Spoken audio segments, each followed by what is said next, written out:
Agora iremos para as correções das atividades de história, dando início na página 90 do livro. Nessa página aprendemos como que era a escola, nos períodos mais antigos e quais foram algumas mudanças desses períodos, antigos até o momento atual. No início, pergunto, na sua opinião, ir à escola também fazia parte da rotina das crianças 100 anos? A resposta sim, fazia, Temos até uma imagem aqui nos ajudando a ver como que era a escola antigamente. No vídeo de explicações, fizemos a leitura de cada imagem, que aqui só tinha meninos, Aqui, já em 1991, a sala já é composta por meninas, inclusive a professora é uma mulher. E aqui na imagem de 2014, a sala de aula tem um componente aqui, uma tecnologia que é um notebook, ou seja, já está inserido aqui a tecnologia, dentro da sala de aula. Na página 91, temos a interpretação dessa página 90. A atividade 1 dessa página pede para comparar a fotografia 2, da imagem de 1991 com a sala de aula que temos. E era para vocês terem escrevido, qual era a semelhança e diferença entre elas. Uma possibilidade de resposta que o livro deu foi assim. Os alunos podem citar a disposição das mesas, que é uma semelhança, o tipo de uniforme, se é igual ou diferente, os materiais e os móveis da sala de aula. Comparando com a nossa sala de aula, percebemos aqui que há a presença de mesas, de carteiras igual à nossa sala, porém, o formato das mesas são diferentes. Eles usam uniformes, Na nossa escola também temos uniformes, o uniforme é diferente, mas também há o uso de uniformes. Nessa sala de aula, a professora é uma mulher e vocês também têm uma professora mulher. Na atividade 2, a ADA 2 pergunta o que elas têm em comum, ou seja, as 3 fotos têm em comum. Então, nossa resposta todas retratam o quê? Alunos e professores na sala de aula. Na atividade B da 2, qual delas comprova que nem sempre meninos e meninas estudaram na mesma turma? Lembra lá no vídeo de explicações? A foto 1, de 1909. Por quê? Porque essa turma ela é composta apenas por meninos. E na atividade C, que elementos da fotografia 3, ou seja, a foto 2014, comprovam que ela retrata uma escola atual? É o que? O uso do notebook nas mesas e na lousa digital. Então, essa última foto aqui mostra a tecnologia que há nessa sala de aula e o que tem mais de diferente é o uso do notebook. Depois, na atividade 3, vocês tiveram o depoimento de Silva Augusto, que fizemos a leitura no vídeo de explicações, depois uma entrevista que vocês tinham que fazer com um adulto, perguntando como que era a escola antigamente. Essa entrevista ela é muito importante para vocês aprenderem as mudanças que ocorreram nas escolas, no ensino, nos tempos mais antigos até os dias atuais. Outra mudança muito importante que ocorreu devido à pandemia foi o quê? As nossas videoaulas. Não tínhamos as videoaulas, agora temos. Vocês também podem acrescentar. Também é um aprendizado, é uma mudança dos dias antigos até os dias atuais. Quem ainda não me enviou a foto dessa entrevista, pode estar me enviando. A atividade B não fizemos, então vamos para a próxima página 92. Temos aqui um tema, toda escola tem história. Ainda falando das escolas mais antigas, do período mais atual e a mudança que ocorreram entre elas. Essa é a imagem, a paisagem de uma mesma escola, em 1954 e depois no período de 2015, percebe que antigamente a foto preta e branca, aqui já está mais colorida. A presença de um prédio novo, aqui onde existe, aqui não tinha. A vegetação que tinha aqui ao redor da foto antiga também permaneceu, aqui também tem algum tipo de vegetação no período atual. Então, percebendo essas diferentes semelhanças, vamos responder aqui a atividade 1 que pergunta: por meio das fotografias é possível perceber mudanças e permanências nessa escola e em seu entorno? Então, cite alguns, vamos ver aqui que o livro traz para nós como resposta. Como mudanças, os alunos podem mencionar, vocês, a presença de grades ao redor do prédio. Por quê? Porque se vocês perceberem aqui, ao redor daqui no período atual temos grades, onde não vemos aqui no período mais antigo. Continuando aqui, e de um prédio novo ao fundo, que é esse aqui, onde não temos na foto do período antigo. Como permanência, ou seja, o que não mudou com o passar dos anos. Podem mencionar as características da fachada do prédio. Ou seja, a estrutura da frente, percebe que continua a mesma, a sua estrutura. A área arborizada no entorno do edifício. Como assim arborizada? A presença de árvores, como já falei aqui alguns minutos atrás. Tá bom? Então dá um pausa no vídeo, veja se o que vocês escreveram, tá bom? está fazendo sentido, fez o mesmo sentido com a possibilidade de resposta aqui do livro. Bom, vamos para a próxima página, 94, 93 não iremos fazer. Lemos no Vigia Explicações esse texto, tá bom? Não vou ler novamente. Depois temos a atividade A. Que palavra corresponde à repetição cotidiana de atividades como não descrito no texto? Então aqui no texto vimos todo dia, todo santo dia, todo dia, todo dia, todo dia, todo dia, como temos aqui. O que acontecia todo santo dia? Temos aqui ir para a escola, voltar para a escola, fazer o dever, tomar banho, jantar, dormir, tomar café. E assim ele descreve que todo santo dia era o cotidiano dele, né? Essas rotinas. Por isso que a nossa resposta aqui está rotina, tá bom? Então a rotina é o quê? É o nome dado a essa repetição de atividades cotidianas, tá bom? É o nome dado a essa expressão rotina, nossa resposta correta.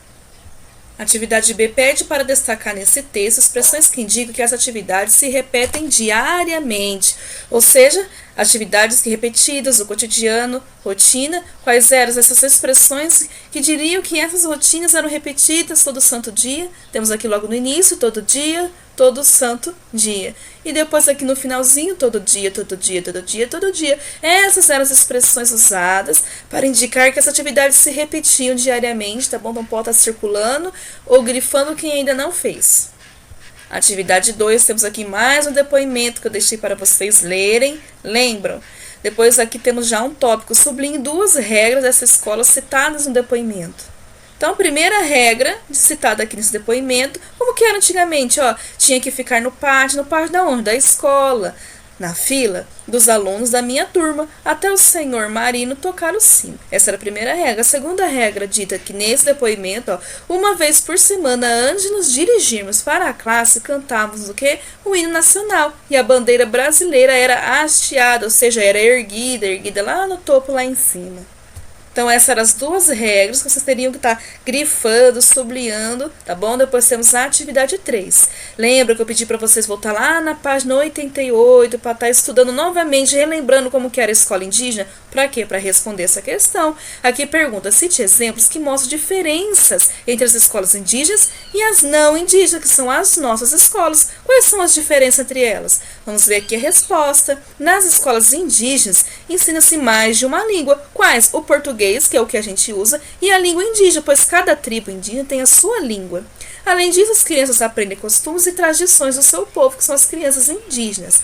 Tá bom? Então essa nossa resposta correta. Corrigem aí se for necessário, ok? Agora vamos dar início nas correções das atividades de geografia, lá na página 76 do livro, onde temos o texto A Influência das Chuvas na Vegetação. Nesse texto fala a importância da chuva tanto para nossas vidas, para os animais, quanto para a vegetação também. E também diz que na época de chuva, a vegetação é o que? Ela é mais cheia, ou seja, a paisagem é mais verde. Por quê? Porque ali o solo tem um componente que é a água, né, onde faz a vegetação se expandir. Temos aqui uma imagem no período chuvoso, onde vemos aqui pouco, né? Mais vegetação. Aqui até na atividade também temos uma imagem com mais vegetação, a outra não. Então podemos identificar aqui que o período da chuva influencia muito no solo, na paisagem, no desenvolvimento da vegetação, onde nos períodos de seca temos menos vegetação. Por quê? Porque não há presença de água. E assim como que a planta vai se desenvolver. Então a chuva ela é muito importante para todos. Tanto os seres humanos, quanto animais, quanto a vegetação, as plantas, tudo. Na atividade 2, temos essas 2 imagens, que é do Pantanal, né, que eu falei para vocês que é um bioma brasileiro. Veja como que esse bioma, essa vegetação, né, é bastante cheia de árvores, percebem? Uma imagem durante o período de chuva, a outra imagem durante o período de seca, tá bom? Igual fazendo referência nas imagens aqui do texto. Depois temos uma perguntinha. Que fenômeno do tempo atmosférico ocasionou a diferença na vegetação dessas paisagens todas aqui, pessoal? Então, qual o fenômeno que fez um lugar ficar com mais vegetação e o mesmo lugar em outro período determinado do ano ficar com menos vegetação? O que ocasionou essa mudança? Então, a ocorrência ou não de chuvas. Então, a chuva que dá diferença na paisagem de acordo com a sua quantidade de vegetação ou não, tá bom? Então, essa é a nossa resposta correta. Vamos para a próxima página, página 77, a circulação das águas. Aqui aprendemos, muito importante, o que? O ciclo da água. No vídeo de explicações a gente viu o que? Um videozinho animado explicando como que é o processo da água. Eu também trouxe para você uma imagem explicando para vocês como que era o ciclo da água. Eu expliquei para vocês como que funcionava esse ciclo. Esse texto também explica como que é esse ciclo da água, esse processo. Fazendo um pequeno resuminho para vocês, no solo, na superfície, temos o que? Os rios, temos oceanos, lagos, mares, as plantas também, naquele processo de transpiração, elas também possuem água, né, onde manda para a atmosfera. Então, essas águas, o que acontece? O sol quente, seus raios solares, quando refletem na água, faz a água esquentar. Então, ela vai o que? Virar um vapor. Esse é o primeiro processo do ciclo da água. Após as águas entrando à superfície da terra, por causa do sol que esquentou, elas virou vapor, que são pequenas gotículas de água, vai subir tudo na atmosfera, lá em cima, formando o quê? As nuvens. Aí o que vai acontecer? Esse vapor, juntando com outras gotículas de água, os outros vapores, vai se juntar, vai formar uma quantidade tão grande que vai virar líquido de novo, que é o processo de condensação, que é a transformação do vapor em gotículas de água novamente. O que vai acontecer depois disso? Vocês lembram? Vai formar o que? Essas nuvens, ó, carregadas de chuva, de água, onde vai cair a chuva e toda essa água vai voltar para o solo também. Voltar para os rios, lagos, oceanos, plantas, solo. E depois o que vai acontecer? Com o tempo, os raios solares vão esquentar essa água, que vai vaporizar. O vapor vai subir formando as nuvens, e vai acontecer o processo de condensação, quando esse vapor transformado em líquido volta para a superfície novamente. E tudo esse ciclo nunca tem fim, por isso que é chamado ciclo da água. Na atividade 1, temos aqui ó, a figura A e B que nos mostra algumas diferentes partes do ciclo da água. Aqui vemos aqui o vapor subindo, vemos aqui as gotículas de chuva caindo, né, a água caindo da chuva. Depois temos uma perguntinha. E indique qual processo do ciclo da água está representado em cada figura. Temos aqui a primeira frase, a água líquida da superfície da terra se transformando em vapor. Então, qual que é aqui transformando em vapor? A figura A. Percebem aqui, ó, esses esbranquiçados subindo? Esse aqui é o vapor, tá bom? Então, aqui preencha com a letra A, quem ainda não fez, quem fez errado, corrija. Depois, fenômeno resultante da condensação. Que é a condensação? Quando o vapor transforma-se o quê? Em líquido novamente e volta na superfície da terra através da chuva. Então, essa aqui é representada com a figura B, tá bom, pessoal? Então, essa atividade, esse texto e as explicações do vídeo do início da semana nos trazem o que? Aprendizagem sobre o ciclo da água. Tá bom? Vamos finalizar aqui, iniciar as correções das atividades de ciências. Vamos dar início na página 82 do livro, onde temos o texto Reprodução de quem? Das plantas com sementes. Sabemos até aqui que as plantas se reproduzem. Lembra que ela tem um ciclo de vida? E elas podem tanto se reproduzir com sementes, através das sementes, e sem sementes, que é uma parte da planta. E nessa página, iremos aprender o que é as partes da flor. Já vimos estudando essas partes através do vídeo de explicações, mas no vídeo de correções eu gosto sempre de fazer um resumo do que estudamos. Por quê? Para vocês aprenderem, fixarem os conteúdos. Tá bom? Isso é muito importante. Não basta apenas fazer as atividades, né? Temos que aprender, fixar os conteúdos. Então, temos aqui o que a gente conhecendo bastante, né, que é a pétala da flor, aquela parte colorida, bonita, que aqui no livro fala que atrai a atenção dos animais, como beija-flores, né, para se alimentar do néctar, e também atrai o quê? Os nossos olhares pela beleza da planta. Na parte de dentro da planta, então vamos ver aqui no centro, lembra que fica bem no meio da planta, essa parte maior no centro fica a parte feminina da flor, parte reprodutora, tá bom? Que através dela e os grãos de pólen fazemos a reprodução das plantas. Cadê os grãos de pólen? Vemos aqui no cantinho, parecendo os grãozinhos, tá aqui ó, parte masculina da flor em grãos de pólen. Quando os grãos de pólen em contato com a parte feminina da flor, acontece o que? A reprodução dela, tá bom? Temos aqui também as sépalas, que é essa partezinha ó, que parece uma folhazinha que serve para proteger as plantas. E o nosso famoso néctar, ele está representado como se fossem uns grãozinhos pretinhos aqui. Mas ele é o que? Vocês lembram? É um líquido açucarado. Ele serve para alimento. As plantas, abelhas, beija-flores, os animais se alimentam do que? Desse néctar. E esse néctar, que é o líquido açucarado, quando o animal vai lá alimentar desse néctar, ele gruda o que nele? Vocês lembram? Os grãos de pólen. Quando ele vai em outra flor, esses grãos de pólen grudados nesses animais caem na parte feminina da flor, onde acontece o que? A polinização. Então vamos ver mais esse assunto aqui na próxima página. Aqui fala todo esse processo de polinização, onde o animal participa, tá bom? Temos aqui o inseto, né, aqui na imagem 1, o inseto ele pousou na flor de maracujeiro para se alimentar do néctar. Na imagem 2, o pólen, né, os grãos de pólen que fica na flor grudou no corpo do inseto, ele foi pousar em outra flor, para quê? Para se alimentar novamente do néctar. O que aconteceu então? Os grãos de pólen presos caiu na parte feminina, que é bem no centro da flor, aquela parte grande no centro da flor. O que aconteceu depois? Depois de certo tempo, as pétalas de outras partes da flor polinizadas secam. O maracujá, que é o fruto, começa a se desenvolver. Por quê? Porque nesse caso, a planta é o maracujeiro que estamos estudando. E por fim, como aqui o fruto começa a desenvolver, ou seja, começa a nascer, qual é o processo final dele? O maracujá. O maracujá amadurece, ele contém as sementes dentro do maracujá, do fruto, que podem germinar e originar novas plantas através das suas sementes. Então as plantas elas podem, tanto no caso aqui do maracujeiro, tanto se reproduzir através dos animais que ajudam nesse processo por causa dos grãos de pólen, quanto a gente também pode usar as sementes, né, do maracujeiro para fazer germinar, plantar e assim nascer novos pés de maracujeiro. Depois temos mais textos aqui na página 84. Continua falando do processo de polinização dos animais que se alimentam do néctar, como já aprendemos.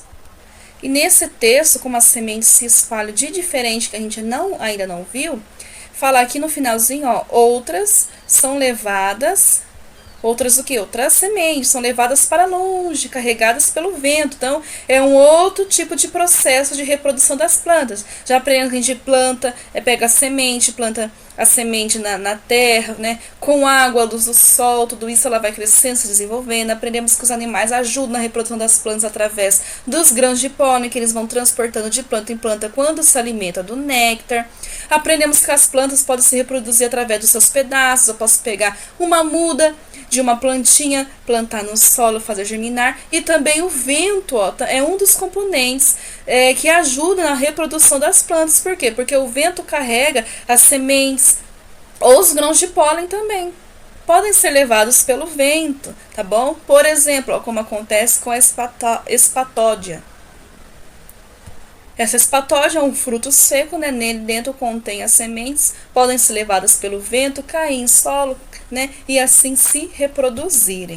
E na nossa última página, 85, temos mais uma forma de como as sementes se espalham e assim reproduzir as plantas. Como? Quando o animal ele come a fruta, ele não come as sementinhas, na hora que ele vai fazer as suas fezes, seu cocôzinho, ele deixa ali parte das sementes no solo onde pode se reproduzir. Aqui também é uma outra forma de reprodução. Quando o animalzinho está comendo o fruto, ele pode acabar caindo da boquinha dele, se espalhando essas sementes no solo e assim ajuda o que? No surgimento de uma nova planta, que é até o nome aqui desse pequeno texto.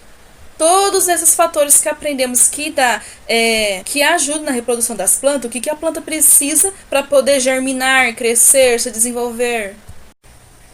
Como diz aqui no texto, então, que essas sementes precisam de gás oxigênio, água e temperatura adequada. Aí, assim, todo esse processo, a planta consegue germinar, crescer, tá bom? Lá embaixo temos a atividade 1. Além da polinização, de todas que aprendemos, de que outro modo os animais podem participar da reprodução das plantas, como vemos aqui no início da página, tá bom?